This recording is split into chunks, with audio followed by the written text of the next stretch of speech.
नमस्कार साथियों, गौरव ज्ञान धारा में आप सभी का स्वागत है। आज की क्लास में आपको बहुत जबरदस्त आनंद आने वाला है और मैं सोच रहा हूं कि आने वाली सारी क्लासेस अपन इसी पैटर्न पे पढ़ेंगे, इसी तरीके से पढ़ेंगे, इसी कंटेंट के साथ पढ़ेंगे। यदि आज की क्लास आपने नहीं देखी है तो देख लेना कि बहुत सारे बच्चे इस चीज से वंचित रह जाएंगे, क्योंकि ऐसे प्रयास भाई साहब पैसे लेकर नहीं किए जा सकते। पैसे लेने से सिर्फ वह चीज कि हाँ इतने पैसे लिए ये वाली चीज दे दो, बस वो वाली भावना रहती है। ये प्रयास सिर्फ तब किए जा सकते हैं जब पैसों का मोह नहीं है। और आज की क्लास यदि आप देखोगे भाई साहब, देखो स्लाइडें देखो इनकी, जो आप चित्रों से याद कर लोगे, सारी की सारी हैंड रिटन जैसे आपको मिल रहा है सब कुछ। और इसके अलावा अपन ने जीजीडी एक्स्ट्रा फैक्ट शामिल कर लिया ताकि अपन कुछ भी छोड़े नहीं। अच्छा, आप लोगों के तो आरबीएससी के अंदर हड़बूजी दे रखे हैं और आप लोगों के भी ये वीर कल्ला जी दे ही नहीं रखे, फिर भी मैंने शामिल कर दिया। चलिए, वीर कल्ला जी के अलावा बिग्गा जी नहीं दे रखे आरबीएससी में, तो बताइए बिग्गा जी से सवाल नहीं पूछते क्या? पूछते। चलिए, मैंने शामिल कर लिया। हरिराम बाबा नहीं दे रखे आपके आरबीएससी में, फिर भी अपन ने शामिल कर लिया। ये सारे फैक्ट नहीं दे रखे आरबीएससी में। टाबरों, ये क्लास सिर्फ क्लासें नहीं है। इस दुनिया में जो चीजें सबसे ज्यादा अमूल्य है, कीमती है, वही सबसे मतलब आप लोगों के लिए जरूरी भी है। यानी कि हवा, पानी, इनकी कोई कीमत नहीं है, लेकिन इनके बिना जीवन जिया नहीं जा सकता। वैसे ही जीजीडी की क्लासेस है, इनकी कीमत नहीं है, लेकिन परीक्षा के अंदर झंडे गाड़ने में आप लोगों के ये काम आएगी। अब तो आपको वस्तुनिष्ठ पुस्तक भी दे दी है। हाँ, कई टाइपर परेशान है कि गुरुजी हमारे अटे मिली कौन। एक दो दिन लगेगा, सप्लाई सुचारू होने में बहुत ज्यादा डिमांड है, इसलिए भी होता है। और प्रिंटिंग देखो चल रही है पीछे, बैक टू बैक। हमारा प्रयास यही है कि कोई भी विद्यार्थी वंचित नहीं रहे। और मैं यही कहूंगा कि ये पुस्तक आप लोगों की टेबल पे होनी चाहिए, क्योंकि जब पढ़ोगे तो कॉन्फिडेंस लेवल बहुत बढ़ेगा। और भाई साहब, जो जो कमजोर नब्ज एग्जामिनर ने पकड़ के रखी है ना, अपन ने उनकी कमजोर नब्ज पकड़ ली है। बस चिंता ही मत करो। और देखो देखो टावरो, एक चीज है नहीं, मैं मेरी तरफ हर प्रयास करिया करूं। मैं कल 10 फ्री बुक्स रो गिव अवे भी दियो है। भी गिव अवे में क्या है कि 10 किताबें हमें लगा कि भाई देनी चाहिए, तो सभी की भावनाएं बहुत बढ़िया आई और सभी की भावनाएं अच्छी आई, क्योंकि अपन जो है बहुत दिल से जुड़े हुए। अब हमने वह कमेंट जो है हमारी टीम ने चयन किए, वहां पे ये नहीं है कि किसी ने कोई लंबा लेख लिखा है तो चयन किया। हमने देखा है कि वह विद्यार्थी कितने समय से जुड़ा हुआ है जीजीडी से। ऐसे कैंडिडेट्स चुने गए हैं, आप लोगों को भी इसमें कोई दिक्कत नहीं होगी, क्यों ऐसे कैंडिडेट्स चुने गए हैं जिसमें भाई उनके लगभग अपनी हर क्लास पे कमेंट आ रखे हैं। हर क्लास को वो अप्रिशिएट करते हैं, वो शिक्षक को भी अप्रिशिएट करते हैं कि हाँ वास्तव में आप जो नियमित प्रयास कर रहे हो, हमारी भी तो ऊर्जा का स्रोत आप लोग ही है। तो वो अप्रिशिएट करते हैं, उन्हें कॉपी पेस्ट नहीं करते हैं। लगभग लगभग उनके सबके 100+ कमेंट है चैनल पे, यानी कि ये नहीं कॉपी पेस्ट है, यानी ये है कि वे नियमित है। और आप नियमित रहते हो तो निश्चित रूप से आपके सिलेक्शन के चांसेस बढ़ते हैं। और मैं हमेशा कहता हूं नियमित रहो। यदि आप आगे बढ़ना चाहते हो ना, आप सिलेक्शन चाहते हो, कहीं से भी पढ़ लो, लेकिन नियमित रहो वहां पे। ठीक है। अब नेक्स्ट यदि कोई जैसे बुक आएगी इस आरबीएससी का, आप कोई नेक्स्ट फ्री गिव अवे नहीं करने वाले हैं, ये तो आप मार्केट से जाके लेनी है। नेक्स्ट कोई ऐसी चीज आई तो उसका जब गिव अवे करेंगे तब ऐसा करेंगे, 70% पुराने स्टूडेंट जो नियमित हैं उनमें से 30% बिल्कुल फ्रेश लेंगे, है ना। फ्रेश यानी कि जो आप लोग जो रेगुलर पढ़ रहे हैं लेकिन कमेंट नहीं करते, हमारी टीम देखेगी तो 2-5 कमेंट आ रखे, 10 आ रखे, तो वो भी जो है 30% वैसे लेंगे। लेकिन देखो आप लाखों की संख्या में हो तो सबको तो नहीं पहुंच सकती, थोड़ा सा भाग्य वाली बात हो जाएगी। ये एक तरीके से लॉटरी सिस्टम से आप समझ लीजिए कि यदि है तो आ जाएगी, नहीं तो फिर मार्केट में तो है। मार्केट में भी ऐसी कंटेंट ऐसा मेहनत करने के बाद में मिलती का है, हमने तो दी है, तो वहां से लेकर तो पढ़नी पड़ेगी। ये तो ठीक है, हमने एक इनिशिएटिव किया तो सब नहीं लगने लग जाए कि बने भी फ्री मिल जाए। अरे क्लासा भी तो फ्री दे रखे है, आ भी कोई चीज नहीं देवे, अमूल्य क्लास है। भोली बात मत करिया करो थे। है जीजीडी आर्मी जी का कहो बात चीज है कि 10,000 से ज्यादा कमेंट आ गए, 10,000 किताबें फ्री नहीं दे सकते। माता में राग थोड़ी घालनी है। ठीक है, चलिए शुरू करते हैं। आज संत और लोक देवता। लोक देवता अपन कंप्लीट पूरी तरीके से पढ़ने वाले हैं, उसके बाद में संत शुरू कर देंगे। और नेक्स्ट जो क्लास आपके सोमवार को आने वाली है उसमें संत भी पूरे हो जाएंगे। नियमित रहना टावरो, बार बार कह रही हूं मैं, नियमित रह जो तो ही थन फायदो मिली, तो ही वो कामरी चीज है।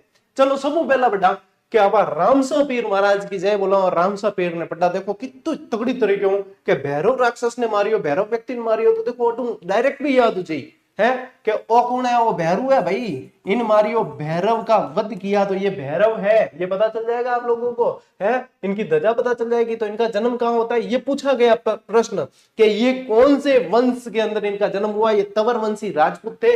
ये आप लोगों के आरबीएससी पैटर्न अपना पूरा आरबीएससी चल रहा है। आरबीएससी की 6 से 10th वाली किताबें साइड में रख दो, भले एक पेज खोलने की जरूरत आपको नहीं पड़ेगी, ठीक है। माता पिता, पिता इनके अजमल जी और माता मैनादे थे। और जन्म स्थान कहाँ है, बाड़मेर जिले की शिव तहसील में उडू काश्मीर गांव है। क्या है, उडू काश्मीर नाम का गांव है, वहां पे इनका जन्म हुआ है। हर एक लाइन से प्रश्न बन चुका है, ध्यान रखना। रामसा पीर रामदेव जी कहवे जिन, ठीक है। समकालीन और प्रारंभिक जीवन के अंदर देखें तो ये मल्लीनाथ जी के समकालीन थे। ये किसके समकालीन थे, ये मल्लीनाथ जी के समकालीन थे। और बचपन में इन्होंने पोखरण क्षेत्र मल्लीनाथ जी से प्राप्त किया था। मोस्ट इंपॉर्टेंट लाइन है कि इन्हें जो पोखरण क्षेत्र है वो मल्लीनाथ जी से प्राप्त किया, लेकिन आगे अपन पढ़ेंगे कि पोखरण ये अपने भतीजी को दहेज में दे देते हैं। उसके बाद में ये रुणीचा धाम की स्थापना करते हैं। यही चीज यहां से पूछी जाती है, तो ये ध्यान रखना, पूछ सकता है एग्जामिनर कि इन्होंने पोखरण क्षेत्र मल्लीनाथ जी से प्राप्त किया और भैरव का अंत किया पोखरण के अंदर ही। पोखरण प्राप्त करने के बाद वहां भैरव नामक क्रूर व्यक्ति का, यानी कि भैरव एक राक्षस था, हिंगड़ा लागोड़ा माते है, तो भैरव नाम का जो ये राक्षस था, इसका इन्होंने क्या किया, इसका वध किया। और यहाँ पे जो है इसका आतंक था, उससे लोगों को मुक्त करा। तो भैरव का अंत करके क्षेत्र के अराजकता एवं आतंक खत्म कर दिया। एक निवेदन और कर दूं कि अब जो स्लाइडा यूं थान दिखी कि बहुत तगड़ी बन रही है, जैसे जैसे एक दिल की बहुत तगड़ी इच्छा होती है कि हमें पीडीएफ मिल जाए। तो पीडीएफ के लिए कई लोग तो मतलब निवेदन करते हैं और कई लोग तो मतलब वो क्या है ना, यूं आते हैं, ठीक है पीडीएफ क्यों नहीं दे रहे हो, सब तो देते हाथा जोड़ी करदा मैं, पीडीएफ री डिमांड मत करजो। पीडीएफ नहीं मिलेगी, स्क्रीनशॉट का टाइम देता हूं बिल्कुल प्रॉपर तरीके से। पीडीएफ वाले जो है काम इससे पहले वाले बैच तक दी थी, लेकिन पीडीएफ के चक्कर में बच्चे इतने पागल है, जो चीज समझाते वो समझते नहीं है। इसलिए पीडीएफ का नाम ही मत लेना। टेक्निकल टीम पे आज भी सैकड़ों मैसेज आते पीडीएफ, बाकी रेस्पॉन्स नहीं मिला कि वहां से तकनीकी समस्या सॉल्व की जाती है। इसलिए नो पीडीएफ, पढ़ो सीधे सीधी चीजें याद करो, कोई पीडीएफ की जरूरत नहीं है। ले स्क्रीनशॉट।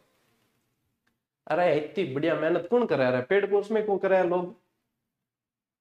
देखो विवाह के संबंध में देखते हैं। अमरकोट के दलजी सोडा की पुत्री नेतल दे से इनका विवाह होता है। नेतल दे से विवाह होता है और क्या ध्यान रखेंगे, अपनी भतीजी को पोखरण इन्होंने दहेज में दे दिया था। पोखरण इन्होंने दहेज में दिया है और उसके बाद में नया एक गांव बसाया है जिसको रामदेवरा के नाम से बसाया है। और देवरा जो किसे कहते हैं, देवरा जो है ना, इनके मंदिर देवरा कहलाते हैं। इनके क्या कहलाते हैं, मंदिर जो होते हैं वो देवरा के रूप में जाने जाते हैं। तो पोखरण देने के बाद में रामदेवरा रुणीचा धाम जिनका आप है, वो रुणीचा गांव बसाया रामदेवरा, है ना। ये कहां पड़ता है, ये पोखरण के अंदर ही है, लेकिन पोखरण गांव दे दिया था इन्होंने दहेज में, लेकिन वहीं पास में रामदेवरा रुणीचा बसाया है, ठीक है। देखो इन्होंने जीवित समाधि ली है रामदेवरा रुणीचा में 1458 ईस्वी के अंदर भाद्रपद शुक्ल एकादशी को जीवित समाधि ली है इन्होंने।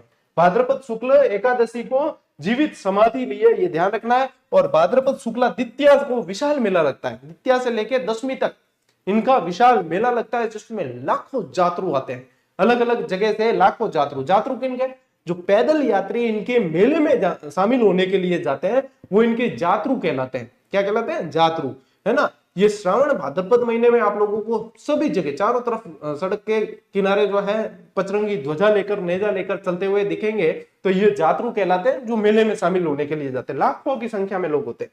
सांप्रदायिक सद्भाव इस मेले की मुख्य विशेषता है, क्योंकि यहाँ पे हिंदू और मुस्लिम दोनों ही संप्रदाय के लोग यहाँ पे जाते हैं। क्यों जाते हैं कि एक बार की बात है कि रामदेव जी बैठा और भी टाइम जो है एक मुसलमान जो होते हैं ना, मुसलमान संप्रदाय, उनके अंदर पीर परंपरा होती है। पीर यानी कि उनके जो है ये कह सकते हैं अपन की धार्मिक इंसान जो होते हैं, संत, यानी कि एक तरीके से वो पीर जो है मक्का मदीना से यहाँ आए और उनका खप्पर होता था जिसके अंदर वो भोजन करते थे, वो भूल के आ गए भाई।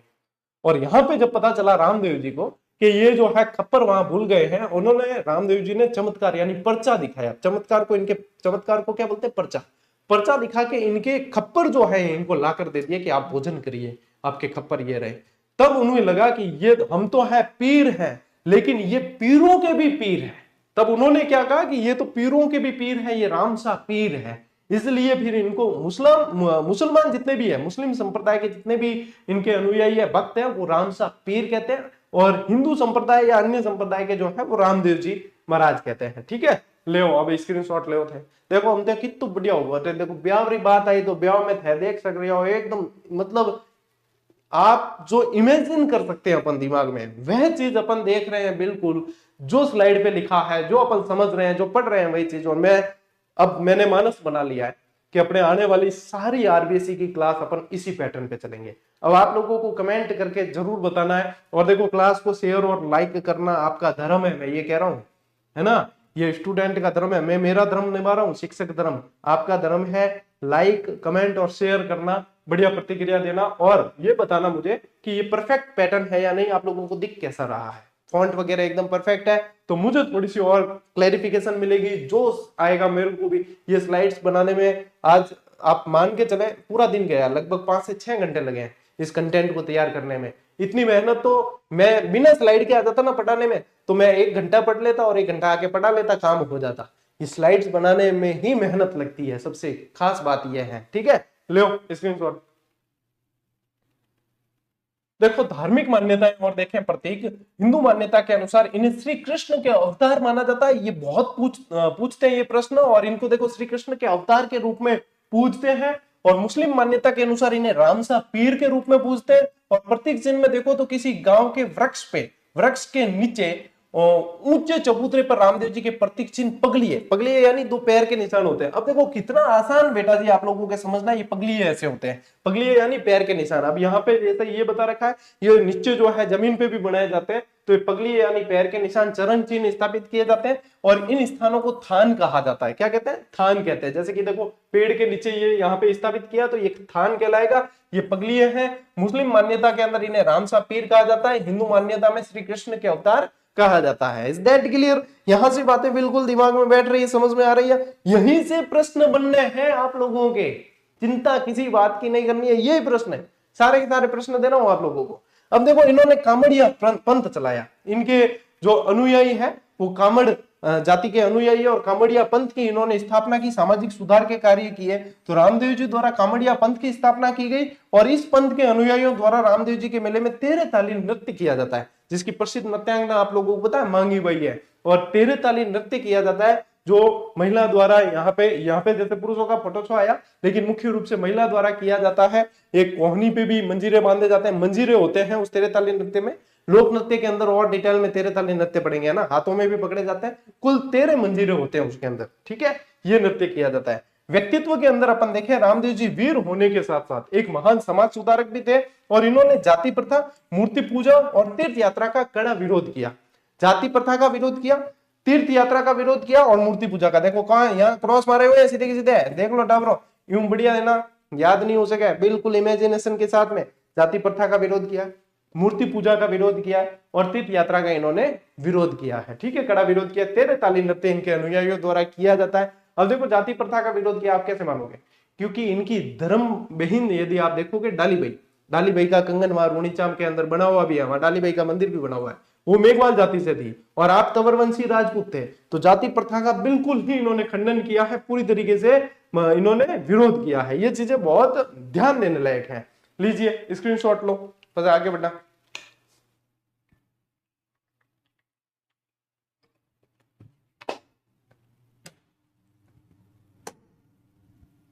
चलो भाई, अब आ जाते हैं अपन जीजीडी एक्स्ट्रा फैक्ट पे। एक्स्ट्रा फैक्ट यहां लिख दिया है, यानी कि थे हो जो नहीं अगर ध्यान तो भी थाने आरबीएससी मूल किताबों में ए फैक्ट मिले कौन कि ए फैक्ट भी क्लास की दृष्टियों तो देखो इंपॉर्टेंट है, ये तो जरूरी है, पूछ सकता है एग्जामिनर और पूछता है, लेकिन आरबीएससी में मिसिंग है भाई साहब। स्लाइड में भी कई सारी चीजें मिसिंग थी, वो तो दे दी है। अब देखो क्या रामदेव जी के घोड़े का नाम क्या था? नीला घोड़ा। जब इन्हें नीले घोड़े रासवार भी कहे। प्रमुख शिष्य और शिष्या देखेंगे तो हरजी भाटी, लक्की बंजारा, रत्ना रायका और आई माता भी इनकी शिष्या थी, ये ध्यान रखना, बहुत इंपॉर्टेंट चीज है। और इनका प्रमुख ग्रंथ है 24 वाणियां। इन्हें कहा जाता है ये एकमात्र ऐसे लोक देवता थे, एकमात्र लोक देवता थे जो कवि थे, इन्होंने 24 वाणियां ग्रंथ लिखा है। ठीक है, ये 24 वाणियां इनका ग्रंथ है। इनकी धर्म बहन डालीबाई जो मेघवाल जाति से थी, रीखिया इनके मेघवाल भक्त जो होते हैं, मेघवाल अनुयायी जो होते हैं वो रीखिया कहलाते हैं। और जातरू इनके पैदल यात्रियों को जातरू कहा जाता है। जो रात्रि जागरण दिया जाता है वो जम्मा कहलाता है। और नेजा इनकी पचरंगी ध्वजा होती है, 5 रंगों की कपड़े की ध्वजा होती है, वो इनकी नेजा ध्वजा होती है। एक चीज ध्यान रखना, नेजा खेल नृत्य भी है, एक खेल नृत्य है वो भी नेजा कहलाता है। ये पचरंगी ध्वजा जो होती है इनकी वो भी नेजा कहलाती है। वैसे ध्वजा को नेजा ही कहा जाता है, जो ध्वज होता है ना वो नेजा ही कहलाती है, लेकिन स्पेशली रामदेव जी के अंदर अपन ये पढ़ते हैं। और ये इनके प्रमुख मंदिर है जो पूछे जाते हैं। रामदेवरा कहाँ? जैसलमेर के अंदर। रामदेवरा ये वही है जिसे रूणीचा धाम कहा जाता है। क्या कहा जाता है?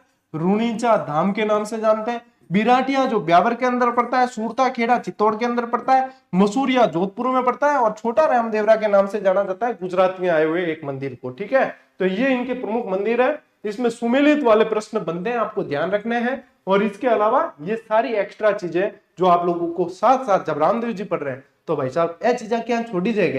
नहीं छोड़ी जाना, तो यह पढ़नी बहुत जरूरी है। ले स्क्रीनशॉट। एक राम सरोवर भी बना हुआ है रूणीचा के अंदर, जो मैंने वहां पे जाके शॉर्ट्स वीडियो बना के आप लोगों को बताया भी था।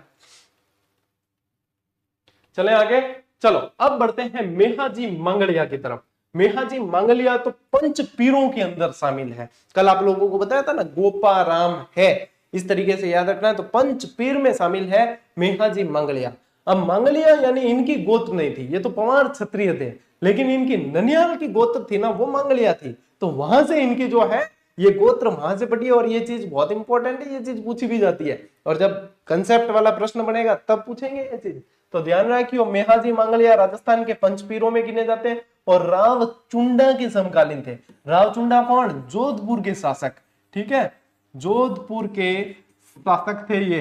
अब देखो राव चुंडा जी मैथन पढ़ाई उड़ा है, राव चुंडा पढ़ाया, राव जोधा, सारे जोधपुर अपन पूरा पढ़ के आए। तो राव चुंडा के ये समकालीन थे। बहुत इंपॉर्टेंट प्रश्न है भाई साहब, बहुत इंपॉर्टेंट प्रश्न, ऐसे ध्यान रख लेना। सीएम साहब, सीएम साहब में क्या ध्यान रखोगे? सी से तो ध्यान रखना कि राव चुंडा है ना, सी से तो क्या ध्यान रखना? राव चुंडा। और एन से क्या ध्यान रखना है?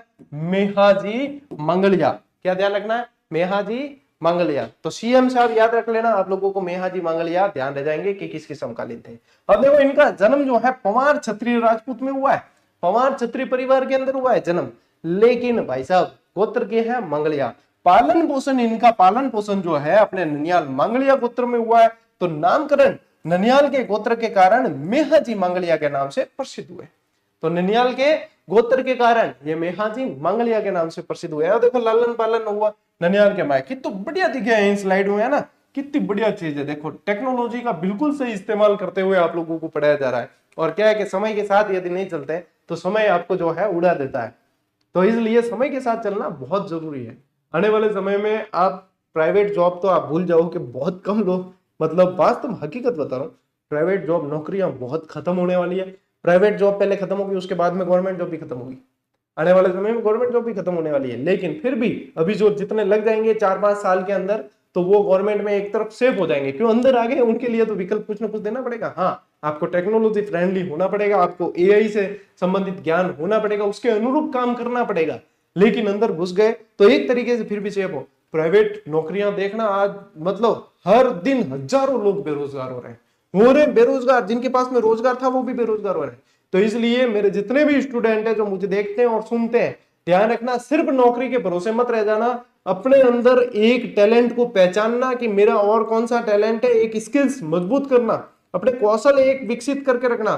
कोई भी कौशल हो, कोई भी स्किल हो जिसके ऊपर आप अच्छा कर सकते हो, उसको थोड़ा थोड़ा समय देते रहना। आने वाले समय में वो काम आएगा। भले आप प्राइवेट जॉब में हो, भले गवर्नमेंट में लग जाओगे, लेकिन एक स्किल्स पे काम करते रहना। ये आज मैं आप लोगों को ब्रह्म ज्ञान दे रहा हूं, ये आने वाले समय में आपके काम आएगा। एक कौशल पे काम करते रहना, वो आप लोगों को बहुत हेल्प करने वाला है भविष्य के अंदर। जैसा मैं देख पा रहा हूं भविष्य, भाई साहब, जो एआई मजबूत हो रही है, नहीं भी संकट भी घणो है ना, बहुत खतरनाक चीज होने वाली आगे।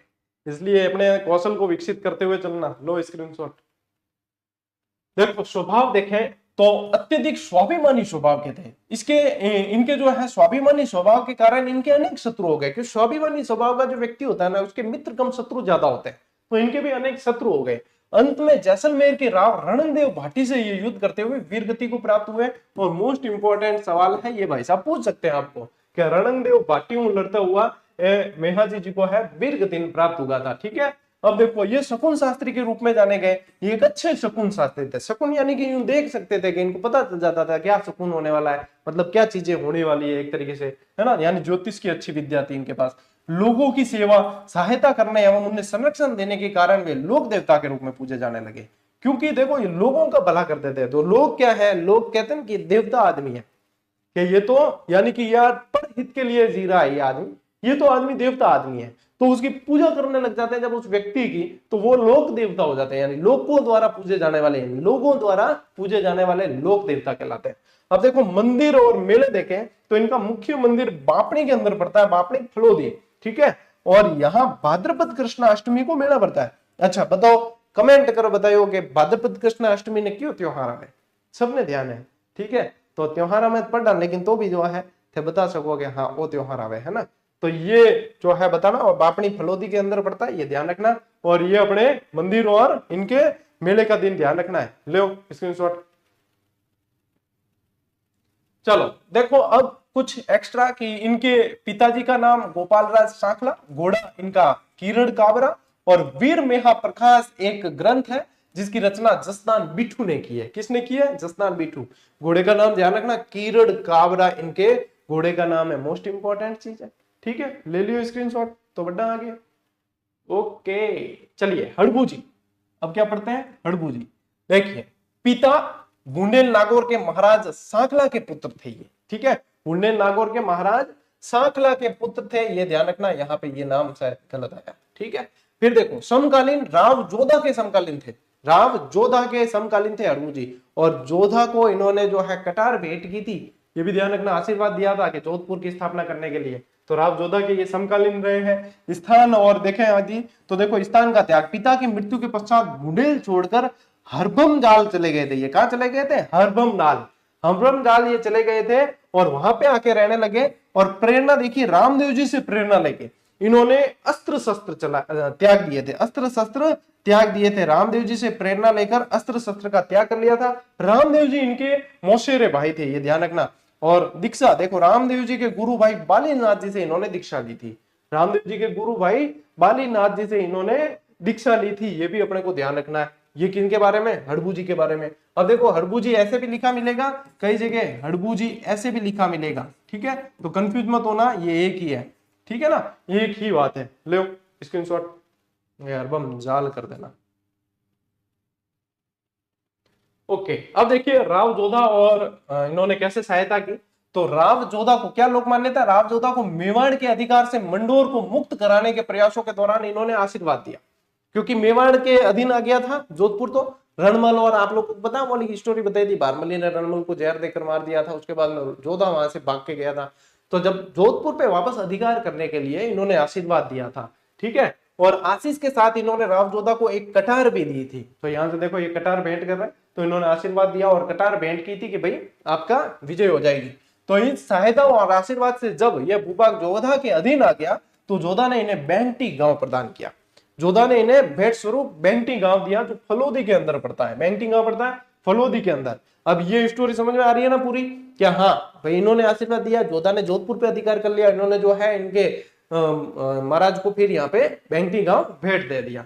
फिर देखिए हड़बू जी को बहुत बड़ा शकुन शास्त्री मानते थे, ये भी शकुन शास्त्री थे, और इन्हें वचन सिद्ध और चमत्कारी महापुरुष कहा जाता। इन्हें वचन सिद्ध और चमत्कारी महापुरुष के रूप में जाना जाता था। ठीक है, ध्यान रखेंगे। और देखिए इनका प्रमुख स्थान कौन सा हो गया? बेंगटी हो गया। और मनोती पूर्ण होने पर श्रद्धालु यहाँ इनके मंदिर में संस्थापित हड़बू जी की गाड़ी की पूजा अर्चना करते हैं। हड़बू जी का वाहन इनकी गाड़ी होती है, जो इनकी गाड़ी के अंदर ये क्या है, पंगु गाय जितनी होती थी ना, उनके लिए चारा वगैरह लाते थे उनकी सेवा के लिए। और ये जो इनकी गाड़ी है वो सिया कहलाती थी। वो क्या कहलाती थी? सिया कहलाती थी। तो पहले जो पुस्तकें आती थी उनके अंदर इनके वाहन के रूप में क्या लिख देते थे? सीआर, सीआर लिख देते थे। कब से ऐसे ही चला आ रहा है, लेकिन यहाँ पे जाके वास्तविक यदि देखते हैं अपन स्रोत, तो फिर ध्यान पड़ता है कि इनकी बैलगाड़ी का नाम सिया था। ठीक है, तो ये अपने को ध्यान रखना है। ठीक है, लो स्क्रीनशॉट। मेरे हिसाब में तो देखो एकदम परफेक्ट फॉन्ट नजर आ रहा है और बढ़िया तरीके दिखे, और फिर भी किन लागे ना के मन नहीं दिखे, तो दे दो मोबाइल री स्क्रीन करो आडी, और क्वालिटी थोड़ी सही रखो मोबाइल की, क्योंकि थे डेटा बचाने के करना, इंस्टाग्राम रीला देखनी के नहीं देखनी, अपर क्लास देखनी, सब बढ़िया है ना। तो वो चीज ध्यान रखनी है। आजकल सब जगह आसपास वाईफाई वगैरह भी मिल जाएगा, तो क्वालिटी बढ़िया करें देखियो, बहुत बढ़िया तगड़ो दिख रही है। आज की क्लास बिल्कुल था नेक्स्ट लेवल ला गई कि हाँ ये नेक्स्ट लेवल क्लास है। ठीक है, चलते हैं आगे। अब देखो वाहन के अंदर क्या ध्यान रखोगे, सिया ध्यान रखना है। वचन सिद्ध पुरुष, चमत्कारी महापुरुष, शकुन शास्त्री, योगी और सन्यासी के रूप में इन्हें जाना जाता था। ठीक है, और देखो रामदेव जी के मौसेरे भाई थे। बेंटी में इनके मंदिर का निर्माण किसने कराया, देखो कितनी जबरदस्त लाइन है जो आरबीएससी ने मिस कर रखी है, आरबीएससी की 10वीं किताब में है ही नहीं है, कि इनके मंदिर का जो निर्माण है अजित सिंह ने 1721 में कराया है।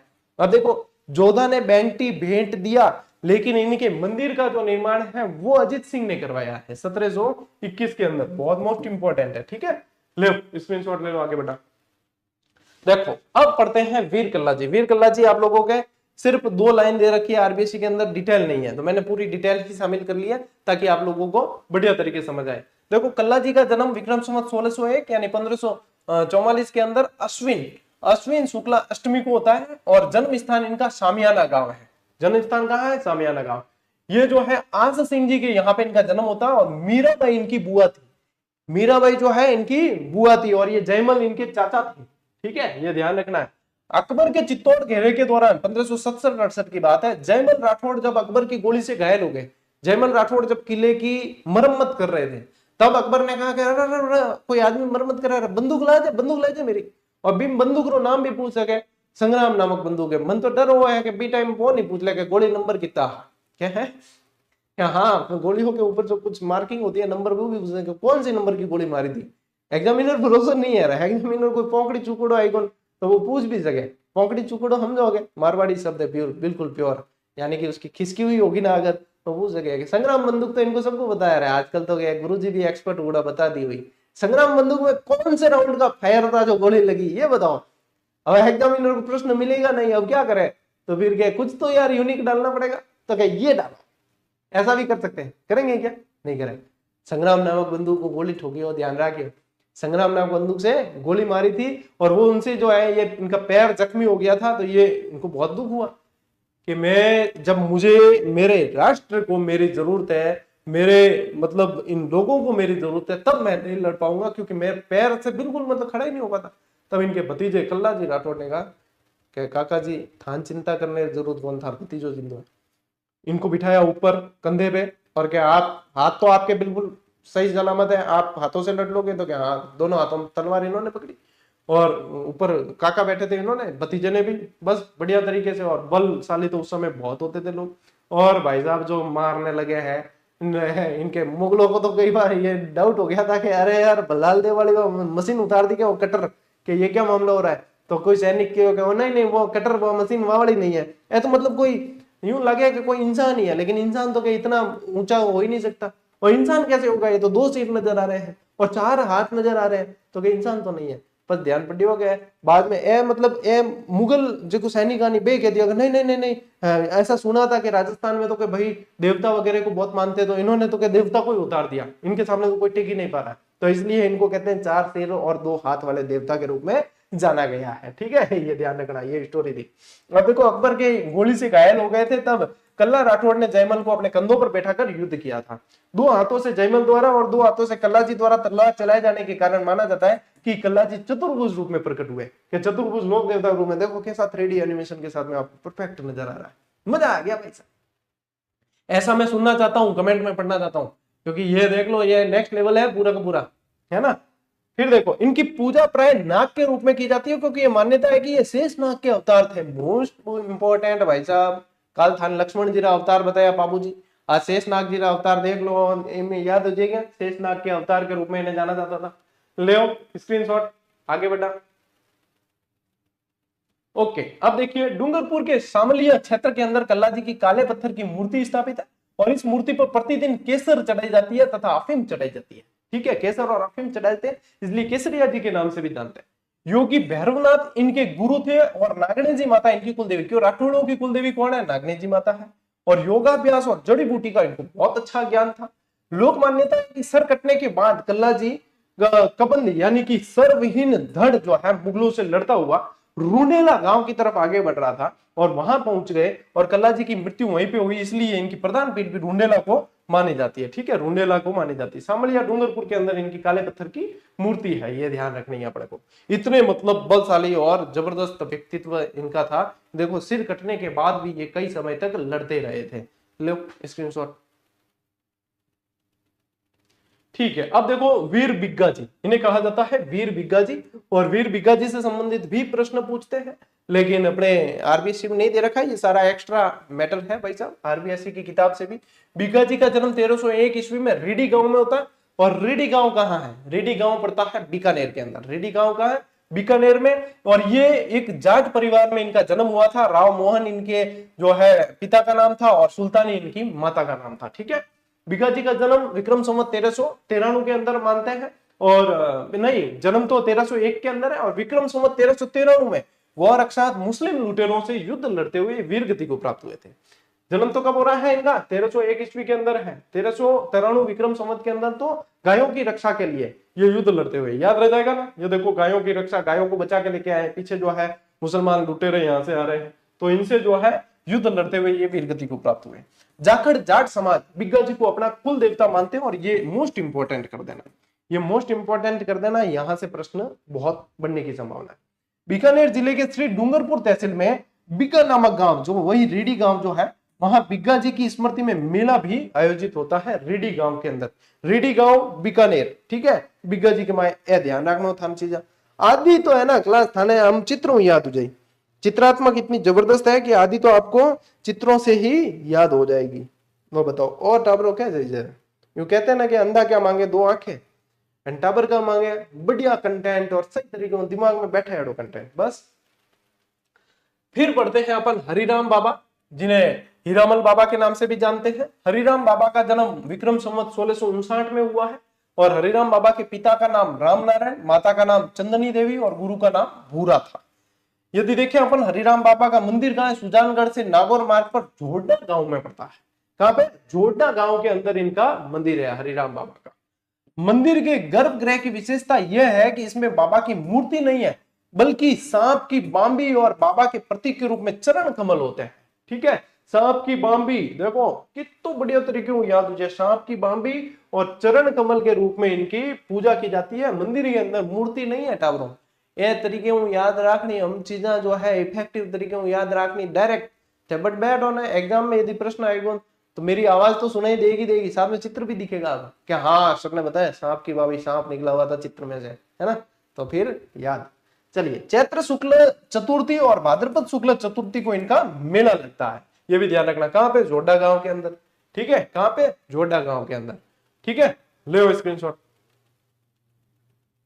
चले आगे बढ़े। चलिए, अब देखो, अब आगे भाई साहब अपने पूरी तरीके से एक्स्ट्रा फैक्ट जो आप लोगों को कंप्लीट जानकारी देगा कि प्रकृति प्रेमी लोक देवता तल्लीनाथ जी का वास्तविक नाम क्या है? गांगदेव राठौड़ के नाम से जाना जाते हैं। तल्लीनाथ जी के गुरु कौन हुए हैं? जालंधर नाथ जी हुए हैं। तल्लीनाथ जी का प्रमुख मंदिर कहाँ है? पंचमुखी पहाड़ी पांचोटा। कहां पे? पांचोटा गांव के अंदर, जो जालोर में पड़ता है। ठीक है, राजस्थान के लोक देवता जिन्हें हिमाचल में बालकनाथ के रूप में पूजा जाता है, ये रूपनाथ जी है, जो झड्डा जी के नाम से भी जाने गए। रूपनाथ झड्डा जी। रूपनाथ जी के पिता कौन थे? बाबू जी के बड़े भाई हैं बुड्ढो जी, बुड्ढन जी भी कहते हैं जिनको, वो इनके पिता थे। अब देखो, गोगा जी के पुत्र जिनके थान पर सफेद ध्वजा फहराते हैं, उन्हें केसरिया कंवर के नाम से जानते हैं। क्या कहते हैं? केसरिया कंवर के नाम से जानते हैं। वीर फत्ता जी का जन्म कहां हुआ? वीर फत्ता जी का जन्म हुआ कहां पे? शाथू गांव जालोर के अंदर। गौरक्षात मुस्लिम लुटेरों से लड़ते हुए शहीद होने वाले पनराज जी का संबंध कहां से था? नया गांव जैसलमेर। पनराज जी जैसलमेर से संबंधित है, बिग्गा जी बीकानेर से संबंधित है, ये ध्यान रखना। ये लाइन से कंफ्यूज मत हो जाना कि गौरक्षात मुस्लिम लुटेरों से लड़ते हुए। पनराज जी जैसलमेर से। वे लोक देवता जिनकी मूर्ति की पूजा न करके सांप की बांबी और चरण कमल की पूजा की जाती है, अब भी जस्ट अपन चित्र देख के पढ़ के आए हरिराम बाबा की। हरिराम बाबा का मूल स्थान कौन सा है? जोडा नागौर। ठीक है, एक जुंजार जी का जन्म कहां हुआ? ये भी प्रश्न बनता है, इमलोहा सीकर के अंदर। और 1857 की क्रांति के समय धनवान सेठों को लूटकर गरीबों की मदद करने के कारण लोक देवता के रूप में पूजे गए डूंग जी और जवार जी, इन्हें रॉबिन हुड के रूप में जाना गया। रॉबिन हुड छवि थी इनकी। रॉबिन हुड छवि क्या होती है? अमीरों को लूट कर गरीबों में दान देना। आलम जी का धोरा कहां पे है? गुड़ामालानी बाड़मेर के अंदर है ना। आलम जी का मुख्य मंदिर वही है। आलम जी का मूल नाम क्या था? जैत मलोत राठौड़ आलम जी का मूल नाम था। और वे लोक देवता जिनके प्रसाद में बूरा समझते हो, शक्कर का बूरा जो होता है वो बूरा चढ़ाया जाता है, और ऐसा मानते हैं कि इनकी पूजा से चर्म रोग निवारण हो जाता है, वो बाबू महाराज है धौलपुर के अंदर। 12 भाइयों का मेला भी बढ़ता है यहाँ पे। बाबू महाराज का मेला, 12 भाइयों का मेला धौलपुर के अंदर बढ़ता है, ये ध्यान रखना है। अब जाके भाई साहब आपके लोक देवता कंप्लीट हुए। वैसे भी अपन ने 2 क्लास में ही कर लिया लोक देवता, ज्यादा समय लिया नहीं है। ले स्क्रीनशॉट लो।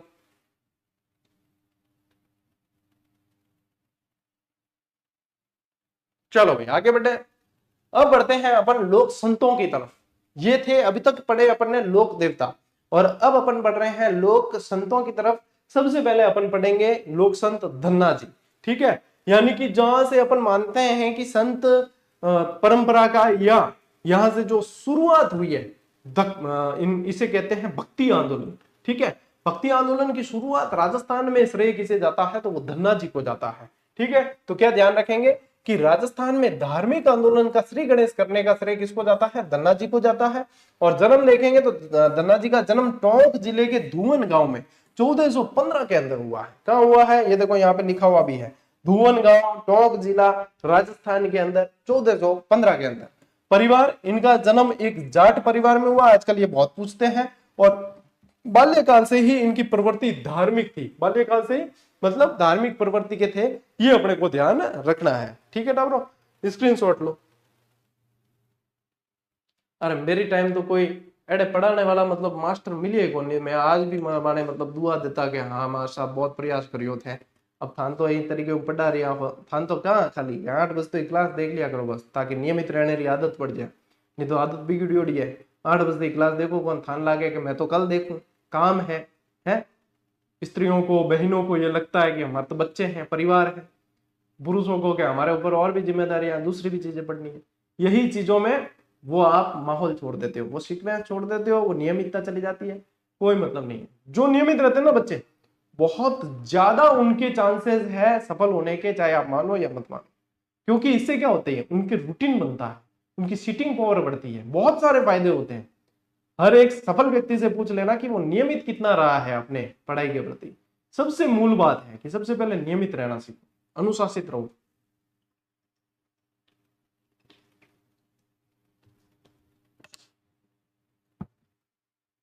चलो भाई, ज्ञान तो गणों ही दे दियो थे, मानो जने है। दीक्षा और गुरु का प्रभाव। कालांतर में धन्ना काशी जाकर, काशी कौन थे? काशी रामानंद जी। ये ज्यादातर रामानंद जी के शिष्य है, जैसे कि धन्ना जी हो गए, पीपा जी हो गए, है ना, रामानंद जी के शिष्य। उत्तर भारत में भक्ति आंदोलन का संचार करने वाले कौन थे? रामानंद जी थे। तो रामानंद जी से, आचार्य रामानंद जी से मिले और उनके शिष्य बन गए। ये काशी में देख लो मुलाकात हुई। और गुरु रामानंद के प्रभाव से निर्गुण उपासक हो गए, ठीक है। निर्गुण और सगुण, सगुण जो होते हैं मूर्ति पूजा वगैरह इनको मानते, निर्गुण उपासक मूर्ति पूजा वगैरह को नहीं मानते हैं, ठीक है, ये ध्यान रखना है। तो देखो गुरु का आदेश, अब गुरु रामानंद ने इन्हें घर पर रहकर ही भक्ति करने का आदेश दिया। ये गए वहां, इनको दीक्षित कर दिया, और फिर इनको लगा कि मैं तो यहीं पे रह के जो है भक्ति पूजा करूंगा। तो इन्होंने, रामानंद जी ने मना किया, नहीं आप घर पे जाएं, गृहस्थ जीवन के अंदर ही घर पे रह के ही आप लोगों को भक्ति करनी है। और ये सबसे बड़ा जो है धर्म है, सबसे बड़ा कि परिवार की जिम्मेदारी लेकर और फिर इसको आगे बढ़ाना है। तो इन्होंने फिर अपने पैतृक व्यवसाय कृषि में रत रहते हुए आत्म शुद्धि का प्रयास किया। देखो यहाँ पे देखोगे कि कृषि में रत रहते हुए कृषि भी कर रहे हैं साथ में, और साथ में जो है इन्होंने फिर भक्ति भी की है। ये बहुत इंपॉर्टेंट लाइन है और बहुत इंपॉर्टेंट चीजें समझनी है। गुरु भक्ति और विचार देखिए, निष्ठा देखिए। धन्ना गुरु भक्ति में बड़ी निष्ठा रखते थे और गुरु यानी कि गुरु को बहुत मानते थे। इनका मत था कि गुरु भक्ति से ही परम पद की प्राप्ति हो सकती है। सुन लो रे, क्या कहा है धन्ना जी ने? गुरु भक्ति सबसे बड़ी है, ठीक है, गुरु भक्ति से ही परम पद की प्राप्ति होगी। आप लोगों के लिए परम पद थे तो मैं जगह मैं 3rd ग्रेड टीचर की तैयारी करूं, मेरे लिए 3rd ग्रेड टीचर प्राप्त हो जाए तो बहुत है। कोई 1st ग्रेड करे तो क्या 1st ग्रेड बन जाए तो खूब है, कोई RS करे RS बन जाए। तो कुल मिला के गुरु भक्ति यानी कि गुरु के प्रति श्रद्धा रखनी बहुत जरूरी है। समझदार को इशारा काफी है, ठीक है। चलिए, ईश्वर प्राप्ति देखो, इन्होंने नाम स्मरण को ईश्वर प्राप्ति का प्रमुख साधन माना है, और इन्होंने औपचारिकताओं और बाह्य आडंबरों का कड़ा विरोध किया है कि फॉर्मेलिटीज नहीं करनी है अपने को। औपचारिकता नहीं करनी है कि अपन पढ़ाई कर रहे हैं तो अपन स्टेटस लगाएंगे कि आज मैं 8 घंटे पढ़ूंगा तो ही पढ़ाई होगी, नहीं होगी। वो सिर्फ दिखाते हैं अपन कि हम पढ़ रहे हैं, और पढ़ने वाले के पास में इतना टाइम ही नहीं होता कि वो स्टेटस पे लगा के ये जाहिर भी करे कि हम पढ़ रहे हैं। तो औपचारिकताओं से, बाह्य आडंबरों से दूर हो जाओ, आपको भी सफलता मिल जाएगी। भक्ति आंदोलन के अंदर बहुत ज्ञान है, बहुत सीखने वाली चीजें हैं, बहुत ग्रहण करने वाली चीजें हैं। सिर्फ रटंत विद्या पे मत बढ़ना कि हाँ रट्टा मारा और बढ़ो भाई आगे, बात चीज काम नहीं आवेला, काम आवेला थारे के ए चीजा काम आई टाबरो, समझ रहे होते। चलिए आगे बढ़ते हैं, पहले स्क्रीनशॉट लो। देखो अब पीपा जी के बारे में ध्यान रखना कि खींची राजपूत शासक थे। खींचीवाड़ा के नाम से कौन सा क्षेत्र जाना गया है? खींचीवाड़ा के नाम से झालावाड़ वाला क्षेत्र जो है ये जाना जाता है। तो झालावाड़ के यहाँ के गागरोन के ये शासक हुए, ये गागरोन के शासक हुए हैं, खींची राजपूत शासक थे। पीपा गागरोन में झालावाड़ के शासक हुए। इनके बचपन का नाम प्रताप सिंह था। क्या ध्यान रखोगे? बचपन का नाम प्रताप सिंह। कभी भी एक चीज और ध्यान रखना बच्चों कि जब आप पढ़ाई करते हो, जब आप आगे बढ़ रहे होते हो और लोगों को लगेगा कि आप कुछ बन जाओगे, सफल हो जाओगे, तो वह आपकी उस चीज पर व्यंग्य और कटाक्ष कर सकते हैं जो आपकी ताकत है। तो उस चीज को जो उनके व्यंग्य ताने, उनको भी ताकत ही बनाना है। मैंने जब से पढ़ाना शुरू किया मेरा पैटर्न यही रहा है। आज अपन 1 मिलियन से भी मतलब सारे प्लेटफॉर्म मिलाएंगे तो तकरीबन 1.5-2 मिलियन का परिवार है अपन। लेकिन जब से जो जिसके समझ में नहीं आता गौरव सिंह गाड़ेरा, वो ये कहते कि तो स्लाइड से पढ़ाते हैं, इनसे क्या। अब उन्हें समझ में आया नहीं तब तक तो जो है हजारों बच्चे अपने से यहाँ से पढ़कर सिलेक्शन ले लिए और बढ़िया तरीके से शांति से नौकरी कर रहे हैं। तो जो वो कहते थे तो मैं जैसे कि इतना ध्यान देता ही नहीं। अब मैं बिल्कुल कहते हैं कि हाँ स्लाइड से पढ़ाते हैं, बिल्कुल सबके अपने अपने पैटर्न है। डिजिटल बोर्ड लेके भी मैं परंपरागत तरीके से ही लिख रहा हूँ तो मैं ब्लैक बोर्ड ही ले लेता, फिर चौक से लिखता वही चीज। लेकिन समय के अनुसार चलते हैं, समय बचाना जरूरी है ताकि बच्चे रिवीजन करें, उनको सही तरीके से समझाना जरूरी है, चीजें याद करनी जरूरी है। और हाँ भैया स्लाइड पढ़ावा और एडी स्लाइड पढ़ावा ले, और हमने अपग्रेड कर दिया उस चीजों को। जब स्लाइड से ही पढ़ाना है तो और अपग्रेड करके पढ़ाते हैं। अरे भाई साहब यहाँ तो जो भी जुड़ता है वो दिल से जुड़ता है, और मौज और राज करने की हम आशीर्वाद देते भी हैं यहाँ से, और वो उसी भावना से हम पढ़ाते हैं तो वो मौज और राज करते हैं। और ना तो आपा किन्नी बूंदिया करा, बूंदिया समझोगे बुराई, ना तो किसी की करते हैं, और कोई करते हैं तो हमारे मतलब वो असर नहीं करती है। कुल मिला के असर धन वो है कि जो क्या हाँ स्लाइड पढ़ाओगे, हाँ बहुत तगड़ी स्लाइड पढ़ाओ थान कोई कहना कि स्लाइड पढ़ाओ थे पाचो कहते अरे बहुत जबरदस्त तगड़ी स्लाइड पढ़ाओ तो बाने और लागे अरे यार मैं तो क्या बुराई में कह रहा था ये और भी। तो अब कभी कोई मतलब ऐडी बात कर तो मिल जाए अरे यार गौरव सिंह गाड़ेरा क्या पढ़ाना आता है, वो तो स्लाइड से पढ़ाता है देख के। तो हाँ स्लाइड से पढ़ा, बहुत तगड़ी स्लाइड पढ़ा हुआ है यार, सीधी सीधी चीजें ही दिमाग में छप जाओ मार तुम बिन और ना। अरे ये क्या हो गया, क्या से क्या हो गया देखते देखते। देखो जन्म वर्ष इनका जन्म 1425 में हुआ ये माना जाता है। और देखिए ये कालोपरांत जो है यानी समय बीतने पर पीपा काशी जाकर रामानंद के शिष्य बन गए। ये भी चले गए काशी और रामानंद जी से इन्होंने भी शिक्षा ली। और फिर बाद में जो है ये अपनी पत्नी सहित जो है धार्मिक भावना इनके अंदर, फिर पत्नी सहित जो है धर्म की ओर आगे बढ़े। देखो धन्ना के समान ही इन्हें भी गृहस्थ जीवन में रहते हुए भक्ति का आदेश प्राप्त हुआ। तो ये मतलब आचार्य रामानंद जी ने इन्हें भी कहा कि आप गृहस्थ जीवन के अंदर ही भक्ति भाव जारी रखो, उसी रूप में आप आगे बढ़ना है आपको। फिर क्या किया कि जब गागरोन आगमन हुआ रामानंद जी का, तो पीपा के निवेदन पर जब गागरोन इनका आगमन हुआ, रामानंद जी अपने शिष्यों सहित द्वारिका यात्रा पर जाते हुए गागरोन पधारे, तब द्वारिका को सही कर लेना ठीक है। तब जो है पीपा भी राज्य त्याग कर अपनी छोटी रानी सहित उनके संग हो लिए। पहले तो इन्होंने गृहस्थ रहकर पूजा की, लेकिन जब ये गागरोन आए और द्वारिका जा रहे थे तो फिर संत पीपा भी अपनी छोटी रानी सीता के साथ में, क्या नाम था सीता, उनके साथ में इनके साथ द्वारिका चले गए। ये भी तो ये ध्यान रखना बहुत इंपॉर्टेंट चीज है। ले स्क्रीनशॉट, आगे बढ़े। ओके अब देखिए टोडा यात्रा और सूरसेन को शिष्य बनाना, ये प्रश्न छप गया समझो कि इन्होंने जो है टोडा के सूरसेन को अपना शिष्य बनाया था। ये सूरसेन पूरी धन दौलत लेकर आ गया था अपनी। देखो ये देखो सोने के सिक्के वगैरह पड़े यहाँ पे, ये पूरा खजाना पड़ा है कि नहीं, याद हो जाएगा। हाँ फिर देखो इसके पश्चात घूमते हुए वे टोडा टोंक आए और वहां के शासक सूरसेन को अपनी दौलत संतों में बांट देने पर अपना शिष्य बनाया कि आप जो है ये धन दौलत जो है सब जगह बांट दो, गरीबों के अंदर, संतों के अंदर, साधुओं के अंदर। तो फिर जो है इनको शिष्य बनाया, तो सूरसेन को इन्होंने दीक्षित किया था ठीक है। फिर देखो गागरोन वापसी और प्रमुख स्थल, जब वहां से द्वारिका चले गए फिर आए, तो अनेक स्थानों की यात्रा करते हुए पुनः गागरोन लौट आए और आहू तथा कालीसिंध के पवित्र संगम पर एक गुफा में रहने लगे। आप देखो एक गुफा में यहाँ पे रहने लगे, ये एज इट इज लाइन लिखी हुई है 10वीं किताब में। लेकिन ये बता दूं आपको कि यदि आपको एग्जामिनर वहां पे पूछता है कि इनकी गुफा कहाँ है, तो वो टोडा टोंक के अंदर है। क्या ध्यान रखोगे? टोडा टोंक में। गागरोन में क्या है? गागरोन में इनकी छतरी है ना, गागरोन में इनकी छतरी है और इनका मंदिर समदड़ी के अंदर है। ये ध्यान रखना, ये यहाँ पे लिखा हुआ है इसलिए मैंने यहाँ लिया है, लेकिन मैंने इसको अगली स्लाइड पे आपको बिल्कुल व्यवस्थित वो भी बताया कि आपको क्या ध्यान रखना है। तो ये ध्यान रखें, यहाँ इनका मंदिर, निवास स्थान और गुफा प्रसिद्ध है, ये कहते हैं यहाँ पे। ये ऐसे का ऐसे आपको 10वीं किताब में लिखा मिलेगा। बाड़मेर, और बाड़मेर वर्तमान बालोतरा, ठीक है, वर्तमान क्या करेंगे? वर्तमान बालोतरा। समदड़ी अब बालोतरा के अंदर आ गया। समदड़ी गांव में पिपाजी का भव्य मंदिर है और यहाँ इनके प्रमुख अनुयायी दर्जी समाज का प्रतिवर्ष चैत्र शुक्ल पूर्णिमा को विशाल समागम आयोजित होता है। ये छिपा समाज के, दर्जी समाज के कुल देवता है, ये ध्यान रखना, पीपाजी, ठीक है, ये ध्यान रखना। समदड़ी के अंदर इनका प्रसिद्ध मंदिर है। अब देखो, अब आप लोगों को ध्यान रखनी है ना चीज है, वो मैं आगे ली है बार, हाँ यहाँ पे आ जाएगा आगे, ठीक है। पहले थोड़ा सा और पढ़ लेते हैं, फिर अपन आगे बढ़ते हैं। मैं आप लोगों को गुफा, मंदिर और एकदम बिल्कुल 100% पुष्टि करने के बाद ही लिखवा रहा हूं और एग्जामिनर उसको सही मान चुके हैं। गुफा टोडा टोंक में, छतरी गागरोन के अंदर, मंदिर समदड़ी के अंदर, इसी को आपको याद रखना।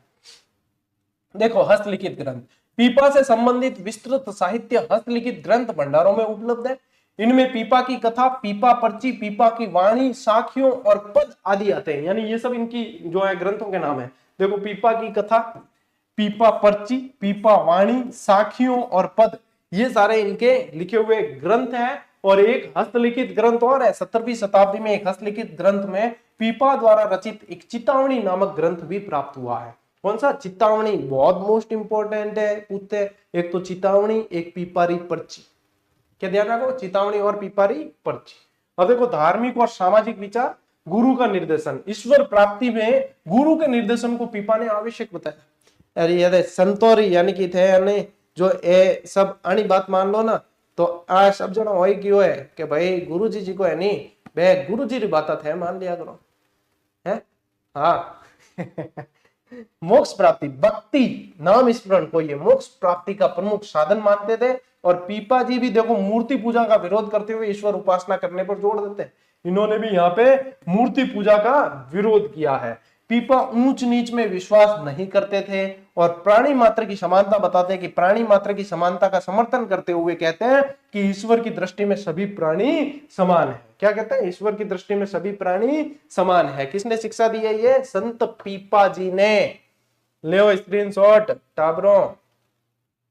ओके, आगे बढ़ा।